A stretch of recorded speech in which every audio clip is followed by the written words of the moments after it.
ایک بیانیہ وہ ہے جو منظور پشتین صاحب لے کر چل رہے ہیں، اور پھر ان کے پیچھے اسی بیانیہ کو پروموٹ دیکھا جا رہا ہے کہ اس وقت کابل میں بھی وہی بیانیہ پروموٹ کیا جا رہا ہے. کچھ عرصے کے لیے بھی پچھلے دنوں انڈین میڈیا بھی بڑا خوش تھا، اس بیانیہ کو بڑا پروموٹ کر رہا تھا کہ پاکستان جو ہے وہ پشتونوں کے حقوق کو سپریس کر رہا ہے اور دبا رہا ہے پشتونوں کو، اور ان کے خلاف مظالم کر رہا ہے پاکستان. تو ایک بیانیہ یہ ہے. ایک بیانیہ وہ ہے جو میں نے آپ کو اپنے پروگرام کے آغاز میں بتایا کہ پاکستان اس خطے میں پشتون حقوق کا علمبردار ہے. پاکستان لڑ رہا ہے امریکہ اور افغانستان حکومت سے کہ پشتونوں کو حصہ دیا جائے حکومت میں کابل کے اندر، اور اگر ہم ہاتھ ملا لیں اور پشتونوں کو سائیڈ لائن کر دیں تو ابھی ہماری بہت اچھی دوستی ہو جائے گی کابل اور امریکہ کے ساتھ. اور یہ کہ پاکستان کو جو سزا ملی ہے اس خطے پہ 15 سال پہ، وہ یہی ہے کہ ہم پشتونوں کے ساتھ کھڑے ہوئے ہیں، اگر ہم چھوڑ دیں کابل کے ساتھ بھی دوستی ہو جائے گی، امریکہ کے ساتھ بھی ہو جائے گی. تو یہ دو، اب کون سا بیانیہ صحیح ہے؟ جو منظور پشتین صاحب کہہ رہے ہیں کہ پاکستان جو ہے وہ سپریس کر رہا ہے پشتونوں کو، اور اس کے پیچھے پھر ہم دیکھ رہے ہیں کہ کابل میں بھی اور نئی دلی میں بھی بڑی پروموٹ کیا جا رہا ہے اس کو، یا وہ بات کہ پاکستان اس خطے میں پشتونوں کا علمبردار ہے. میرے ساتھ جو اس وقت مہمان ہے اس سیگمنٹ میں بڑا آنرڈ ہوں کہ انہوں نے مجھے ٹائم دیا. وہ ثوابی سے ابھی سفر میں تھے، ابھی اسلام آباد پہنچے ہیں اور فوراً ہمارے اسٹوڈیو پہنچ گئے. جمعہ خان صوفی صاحب مصنف ہیں 3 کتابوں کے، ایک کتاب انگریزی میں ہے، ایک کتاب اردو میں ہے، ایک کتاب پشتو میں ہے. خود یہ حصہ رہے ANP کا، ایک سیاسی جماعت کا پاکستان کی. یہ اس دور کے ایکٹیوسٹ ہیں جب کچھ ہمارے پاکستانی کابل میں چلے گئے تھے سیلف ایگزائل میں، کچھ ماسکو چلے گئے تھے، اور اب جو ہیں وہ پاکستان آئے ہیں. ان کی کتابیں بھی ہیں. صوفی صاحب میں آپ کا بڑا شکر گزار ہوں. آپ کے ساتھ میں ایک نشست کروں گا کیونکہ آپ کی جو یہ دونوں کتابیں ہیں اس میں جو تصاویر ہیں، آپ کی تصاویر ہیں خان ولی خان صاحب کے ساتھ، خان غفار خان صاحب کے ساتھ، بڑی ہسٹری ہے آپ کے پاس. ماسکو میں بھی، کابل میں بھی یہ تصاویر ہیں، یہ اسکرین پہ ہم سب دکھا رہے ہیں. یہ تو ان پہ تو ہم بات کریں گے آگے چل کے، لیکن پہلے آپ مجھے بتائیں کہ یہ کون سا بیانیہ صحیح ہے جو منظور پشتین صاحب کہتے ہیں کہ پاکستان سپریس کر رہا ہے پشتونوں کو، یا وہ بیانیہ جو ہم اپنے پروگرام میں کہہ رہے تھے کہ پاکستان تو خطے میں پشتونوں کا علمبردار ہے، ان کے حقوق کا ہم تو لڑ رہے ہیں امریکہ اور کابل سے پچھلے 15 سال سے. اس بات پہ بات یہ ہے کہ نہ جو ہم جو کہتے ہیں نہ پوری طرح وہ صحیح ہے، نہ وہ جو کہتا ہے منظور پشتون نہ وہ پوری طرح صحیح ہے. اچھا. البتہ منظور پشتون کے پیچھے کچھ مسائل ہیں، ان مسائل کو حل کرنا چاہیے، اور میری اطلاع کے مطابق وہ حل ہو رہے ہیں. وہاں پہ جو فوجی وہ تھے، کیا نام ہے وہ جو پاٹک تھے، یا وہ چیک پوائنٹس تھے، وہ ختم کیے انہیں وزیرستان میں. ایک ہی چیک پوائنٹ جو ہے نارتھ وزیرستان میں رہ گیا ہے، اور پھر فوجیوں کو زیادہ تر بلایا واپس. اور تیسری بات یہ ہے کہ وہ جو چیک پوسٹ پہ جو لوگ ہوں گے وہ زیادہ پشتون ہوں گے اس کے بعد، بالکل صحیح، پنجابی نہیں ہوں گے، تاکہ وہ بہتر بات بھی کر سکیں. اور تیسری بات یہ ہے کہ انہوں نے وہ جو کچھ لوگوں کو رہا کیا ہے، جو مسنگ پرسن تھے، کچھ لوگوں کو رہا کیا ہے. اور چوتھی بات یہ ہے کہ وہ جو مائنز کا مسئلہ ہے، اس مائن کے مسئلے میں بھی کوئی پیش رفت ہوئی ہے، اور میرا خیال میں اب حکومت اس کی طرف جو ہے نا جا رہی ہے. پھر وہ کمپنسیشن کا بھی مسئلہ ہے، کمپنسیشن کی بات بھی ہو رہی ہے. اس میں کوئی شک نہیں کہ قبائلی علاقے میں ایک بہت بڑا بونچھال گزر گیا ہے، اور لوگوں کو بہت زیادہ تکالیف ہوئی ہیں، لوگوں کے گھر تباہ ہوئے ہیں، لوگوں کے گھر لوٹ لیے گئے ہیں، وہ بیچارے بالکل میدان پہ آ گئے ہیں. تو اس کا تو ریئیکشن ہوگا نا، اس کو کیوں ہم وہ کریں گے. اگرچہ قبائل میں دہشت گرد آئے تھے، عرب بھی آئے تھے، چیچن تھے، سب لوگ آئے تھے.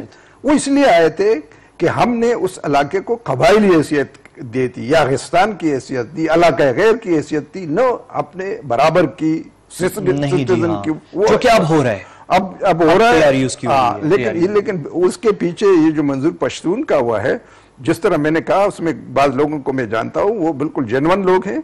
ان کے پیچھے جو ہے نا، لیکن ان کو ورغلانے کے لیے، ان کو دوسری طرف وہ ڈالنے کے لیے کچھ سیاسی قوتیں کارفرما ہیں. کہاں؟ پاکستان کے اندر یا باہر؟ باہر بھی ہیں اور پاکستان کے اندر بھی ہیں جو یہ کام کر رہے ہیں. اس لیے ہمیں کون ہے؟ ایک تو یہ کہ یہ ہمارے محمود خان اچکزئی ہے، وہ جو چاہتے ہیں کہ قبائل کو قبائل ہی رہنے دیں، اور ان کے ذہن میں وہ پرانا بیانیہ ہے، جو ایک بیانیہ افغانستان سے چل پڑا تھا، اور جس میں ہم بھی وہ تھے ایک وقت تک، وہ یہ تھا کہ یہ قبائلی علاقہ ایک آزاد پختونستان تھا. اس کو وہ افغانستان کا وہ آزاد پختونستان کہتے ہیں کہ اس آزاد پختونستان سے سارا پختونستان قبضہ کر لیا جائے. تو جگزی صاحب جب یہ اس کی مخالفت کر رہے ہیں کہ جو ہے فاٹا کو جو ہے وہ ریفارمز ہوں اور حصہ بنے، باقاعدہ لیگل اور ایکسٹینڈ ہو سپریم کورٹ کی جورسڈکشن اور سب کچھ، تو اس کی جب مخالفت کرتے ہیں جگزی صاحب تو ان کا کیا فائدہ ہے اس میں، مفاد کیا ہے اس میں؟ تو یہ والا مفاد ہے جو آپ نے بھی بتایا. بالکل یہی مفاد ہے کہ how to use this area. یہ تو لوگوں کے مفاد کے نقصان، یعنی وہ کیا ہے قبائلیت. ہم پشتونوں میں سب سے بڑی رکاوٹ قبائلیت ہے، اس قبائلیت کو توڑنا چاہیے. اب وہ قبائلیت کا جب نہیں تو آپ کے خیال میں پھر یہ جو جگزی صاحب کا موقف ہے یہ صحیح ہے؟ یہ غلط ہے. غلط ہے. ان کو مین سٹریم میں لانا چاہیے. قبائلی علاقوں کو ہماری طرح، جس طرح ہمیں وہ ہمارے طرح لوگ ہیں، ان کو ضلع بنانے چاہیے. ان کے لینڈ، وہاں پہ جو لینڈ سیٹلمنٹس نہیں ہوئے سیٹلمنٹس کرانے چاہیے. قانون کی حکمرانی چاہیے. پولیس وہاں جانا چاہیے. یہ پولیس ہماری بری ہے، لیکن یہ ہے کہ وہ بری، ہم بھی برے ہیں، وہ بھی، لیکن وہ جو ہے کہ وہاں پہ اب یہ ہے آپ کارخانوں مارکیٹ جائیں پشاور کے قریب، کارخانوں مارکیٹ جو بھی خریدیں، لیکن 200 گز کے فاصلے پر واپس آئے تو وہ کسٹم والے کھڑے ہوتے ہیں، وہ آپ سے پوچھتے ہیں، آپ مال چیک کرتے ہیں. وہ کیا بات ہے؟ ایک ملک میں کسٹم والے ایک ہی دکان سے آپ خریداری کریں اور وہ آپ کا کسٹم والے چیک کریں. یہ کوئی اناملی ہے. اس اناملی کو تو ہم کب ختم کریں. اچھا ایک چیز مجھے بتائیں صوفی صاحب، یہ ایک اور بیانی ہے جو منظور پشتین جو ہیں وہ انہوں نے بار بار، میں نے دیکھ رہا تھا ان کی کچھ ویڈیوز، وہ انہوں نے ریپیٹ کیے. وہ کہتے ہیں کہ پاکستان نے پختونوں کو استعمال کیا ہے ٹول کے طور پہ، اور میں نے بھی اس پہ ریسرچ کی. ہو سکتا ہے کیا ہو کہیں نہ کہیں، پتہ نہیں، مجھے کہیں یاد نہیں پڑتا کہ کسی نے کہا ہو کہ نہیں بیٹھ کے میٹنگ کی اور فیصلہ کیا ہو کہ نہیں ہم نے اپنے ان لوگوں کو استعمال کرنا ہے.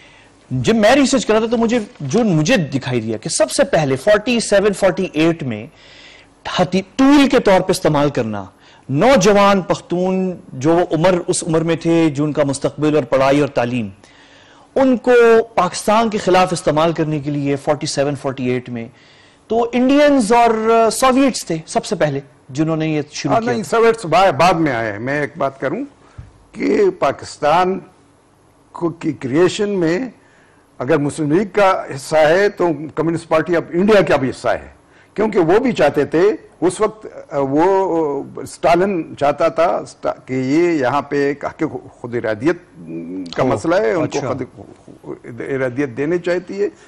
اور اس وقت وہ یہ کہ کانگریس جو ہے وہ بورژوا ہے، بورژوازی اس وقت جو ہے نیشنل لبریشن موومنٹ، اور یہ بعد میں naan capitalist way of development, یہ تو بعد میں ہی. آپ کہہ رہے ہیں کہ سوویٹس خلاف نہیں تھے؟ سوویٹس انیشیلی خلاف نہیں تھے، ہم خلاف ہو گئے تھے. ہم نے اپنا بیلنس جو ہے نا امریکہ کی طرف، وہ تو ایک لمبی کہانی ہے. تو انڈینز تھے جنہوں نے پختونوں کو استعمال کرنے کی کوشش کی. بالکل یہ کی انڈین نے ڈے ون سے. ایک تو یہ جو افغانستان نے جب یہ مسئلہ اٹھایا پشتونستان کا اور یہ افغان آریجن لینڈ کا، تو انڈیا جو ہے نا، جو کانگریسی لیڈر نے اوپنلی تو وہ کو ریجیکٹ کرتے تھے. اوپنلی تو نہرو نے بھی ریجیکٹ کیا، وہ گاندھی جی نے بھی ریجیکٹ کیا، اور پھر بادشاہ خان کو بھی کہا کہ بھائی یہ جو کیوں یہ افغان حکومت جو ہے نا آپ کا نام استعمال کر رہے ہیں. لیکن وہ جو سرفٹیشیسلی اور خفیہ طور پر وہ اپنے نمائندے کابل بھیجتے تھے. وہ میں نے ذکر کیا اپنی کتاب دونوں میں ذکر کیا. ان کتابوں پہ میں آپ سے تفصیلی نشست رکھوں گا انشاءاللہ اس پہ، کیونکہ بڑی زبردست یہ بک ہیں، بلکہ میں نے پڑھنی بھی ہیں ان کو، میں نے ابھی سرسری طور پہ دیکھا ہے. اچھا ایک کویسچن پھر یہ بنتا ہے کہ اس وقت منظور پشتین جیسے آپ نے خود کہا کہ پیچھے کچھ جائز مطالبات ہیں، کچھ ایشوز ہیں جس پہ کام ہو رہا ہے، جس پہ کام ہو رہا ہے. ابھی رہتا بہت کچھ باقی ہے لیکن کام شروع اس پہ ہو رہا ہے. لیکن ایک اور ایجنڈا ہے منظور پشتین صاحب کے پیچھے جو بڑا جو آپ نے بھی بتایا کہ وہ اس کے کچھ تانے بانے باہر سے مل رہے ہیں. وہ والا جو ایجنڈا ہے اس کو ڈسکریڈٹ، اس کو کھل کے اس پہ بات اور اس کو ڈسکریڈٹ کیسے کیا جا سکتا؟ اصل میں دو باتیں. منظور پشتون ایک بات وہ نہیں کرتا، اس ایوائڈ کرتا ہے، وہ یہ کہ یہ قبائلی علاقے کا آئندہ اور مستقبل کیا ہوگا. یا ایک صوبہ بنے گا، اسی طرح قبائلی علاقہ بنے گا، یا پاکستان کے ساتھ ملے گا. وہ نہیں بولتا اس پہ. کیوں؟ اس لیے شک کی باتیں یہاں سے شروع ہوتی ہیں. اچھا. دوسری بات یہ ہے کہ یہ جو صلح امامت تھا 2000 میں جب وہ 2000 میں 99 میں اور 2000 میں 7-8 ہزار پشتونوں کو لے کر مروا دیا ادھر افغانستان میں. ان کی بات نہیں کرتا کہ وہ کیوں مر گئے، وہ تو نہیں آئے. 6-7 ہزار لوگ. اور اس بشتور پشتین یہ بھی بات نہیں کرتا ابھی کندز میں 100 سے زیادہ پشتون بچے جو کہ مدرسے میں حافظ قرآن تھے وہ مارے گئے. تو وہ بیلنس، وہ بھی بیلنس نہیں ہے، اور ہماری اسٹیٹ سٹرکچر بھی بیلنس نہیں ہے. یہ تو ہے. اب اس پہ آئیں ذرا کوئکلی. اسٹیٹ سٹرکچر، اب میں آپ سے جیسے ایک بات کر رہا تھا کہ مجھے پورا یقین ہے کہ ایسا نہیں ہو سکتا کہ ہماری ریاست میں کہیں میٹنگ ہوئی ہو اور انہوں نے میٹنگ میں کہا ہو کہ نہیں آج ہم نے پنجابیوں کو استعمال کرنا ہے، آج ہم نے پشتونوں کو استعمال، آج سندھیوں کو کرنا ہے، آج ہم نے بلوچوں کو کرنا ہے. لیکن غلطیاں جو کہ احمقانہ پالیسیز کی اور وہ نہیں تھی، ایک ویژن نہیں تھا، اور وہی جو آپ نے کہا کہ بیلنس جو ہے، یہ آپ کا اس پہ بڑا تجزیہ ہے، مجھے پتا ہے آپ نے کتاب میں بھی اس پہ بات کی. وہ کیا ہے وہ امبیلنس جو ہے؟ وہ امبیلنس تو یہ ہے کہ آپ دیکھیں پاکستان کا جو اسٹیبلشمنٹ ہے، جو موور اینڈ شیکرز ہیں پاکستان، موورز اینڈ شیکرز، اس میں کون صرف فوجی یا سویلین؟ دونوں سویلین فوج، زیادہ تر فوجی. وہ موور شیکر کا بیلنس خراب ہو گیا ہے. اس بیلنس میں اس کو ایک نیشنل انسٹیٹیوشنز نہیں، وہ tilted towards one origin, one. اچھا، وہ تو ہے. حالانکہ میرا خیال تو یہ، میں تو ریسرچ کر رہا تھا بلکہ میں آئی ایس پی آر سے کچھ ڈیٹا شیٹا لے رہا تھا، تو اس میں بڑی، یعنی جہاں تک فوج ہے کم از کم اسٹیبلشمنٹ، وہ تو پنجاب اور پختون دونوں ہیں. یہ تو دونوں بھرے ہوئے ہیں. اوپر جنرل اوپر نہیں ہے، اوپر بیلنس نہیں ہے، اوپر بالکل. اچھا، اب 4 جنرل ہیں میرے خیال میں، سینکڑوں جنرلوں میں. یہ باتیں جو ہے نا، یہ لوگ اس کا فائدہ اٹھاتے ہیں، اس کا فائدہ اٹھاتے ہیں. مجھے یاد ہے جب ایوب خان تھا تو ایوب خان کے وقت میں 13 جنرل تھے، اس میں 7 پشتون ہوا کرتے تھے. اچھا، بالکل صحیح. تو یہ ایک بیلنس ہی ہے. دوسری، اس بیلنس کی وجہ سے یہ جو نیشنل نیریٹو ہے وہ بھی ہم نیشنل نیریٹو کی غلطی کرتے ہیں. آپ کو پتہ ہے ابھی آپ کے آنے سے پہلے شروع میں نے انٹروڈکشن میں نے کہا کہ ہم واحد نیوکلیئر پاور ہیں. 9 دنیا میں طاقتیں ہیں نیوکلیئر، 5 تو وہ ہیں سپر پاورز ہیں، پھر اسرائیل ہے، نارتھ کوریا ہے، پاکستان ہے اور بھارت ہے. 9 پاورز ہیں نیوکلیئر، سب اپنا نیریٹو اور بیانیہ بناتی ہیں. ایک واحد پاکستان ہے جو اپنا نیریٹو اور بیانیہ بنانا نہیں پاتا. ایک تو ہم نے یہ اسٹیٹ کو سیکیورٹی اسٹیٹ بنایا، ٹو مچ، جس میں ضرورت بھی تھی ایک وقت، کیونکہ from the day one India جو ہے نا ہمارے پیچھے پڑی تھی. اور اس کے بعد کولڈ وار شروع ہو گئی. کولڈ وار میں جو ہے نا تو ہماری مجبوری تھی کہ سیکیورٹی اسٹیٹ بنے، کچھ مجبوریاں. لیکن اب ہمیں توجہ دینی چاہیے. لیکن اب ہمیں ایک اکنامک ہب کی طور پر، اکنامک وہ جو ہے نا، وہ ہمیں وہی نیریٹو سے جانا چاہیے، ذرا اس کو چھوڑنا چاہیے. اور دوسری بات یہ ہے کہ یہ نیریٹو جو ہماری نیریٹو ادھر بنتی رہی، پاکستانزم، اسلامزم، اس پہ افغانستان میں پختونزم کی نیریٹو بن رہی تھی. دونوں نے ٹکر میں آئے. اور پھر یہ کہ میرا وقت بالکل ختم ہے، میں نے آپ سے نشست کرنی ہے، اس پہ بیٹھنا ہے.